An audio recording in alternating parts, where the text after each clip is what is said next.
This man suddenly discovered that his wife, who had been missing for 4 years, had appeared out of nowhere working at the supermarket right in front of his home. Just as he was about to speak to her, however, he noticed that his wife was looking at him with complete unfamiliarity, as if they were total strangers. This left Jack utterly confused. In order to find out whether this woman was truly his missing wife, Jack would visit the supermarket every morning after parting ways with his current wife to secretly observe her. Very quickly, the woman noticed that he kept staring at her, assuming Jack was some kind of creep, and warned him that she would call security if he kept watching her. Jack explained that he meant no harm. It was only because she looked too much like his ex-wife. Upon hearing this, the woman assumed he was trying to hit on her and decided to ignore him. However, what she didn't expect was that Jack would actually keep coming for an entire month, which inevitably sparked her intense curiosity about him, so she eventually agreed to go out to dinner with Jack. During this meeting, Jack learned that the woman's name was Anna, an orphan from a working-class background who had come here for work. Jack believed this completely, because although she physically resembled his ex-wife, her mannerisms and behavior were too crude compared to his wealthy and elegant former wife. Jack therefore concluded that Anna was just a coincidental lookalike to his ex-wife. However, when they met again shortly after,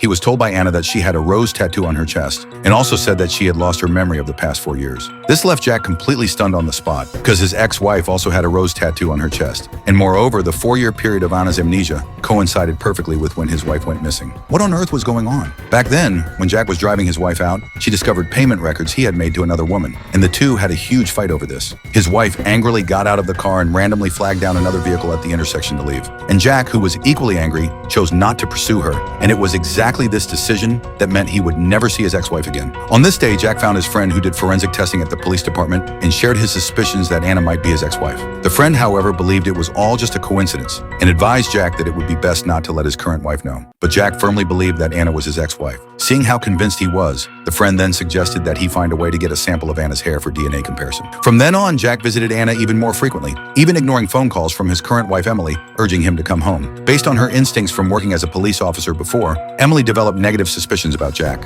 Although they had been married for 4 years, she knew that her husband had never forgotten his ex-wife Martha. 4 years ago, she had been placed in the police department by her police chief father, and the very first case she handled was the disappearance of Jack's ex-wife Martha. However, despite extensive investigation at the time, she could never find any valuable leads, and the case therefore became a cold case. She instead developed romantic feelings through frequent meetings with Jack, eventually marrying him and even helping him raise the son from his previous marriage. To confirm her suspicions, the next day Emily followed Jack to the supermarket and indeed saw him meeting with a female employee there, so she immediately photographed the woman. Then when she returned home and pulled out old photos, she discovered that the female employee looked exactly like her husband's ex-wife Martha. This was too absurd. In an instant, countless outrageous thoughts flashed through Emily's mind. To prevent her husband from having contact with Anna, Emily went directly to her and had her leave this town. Я вам денег дам. Сколько? Миллион.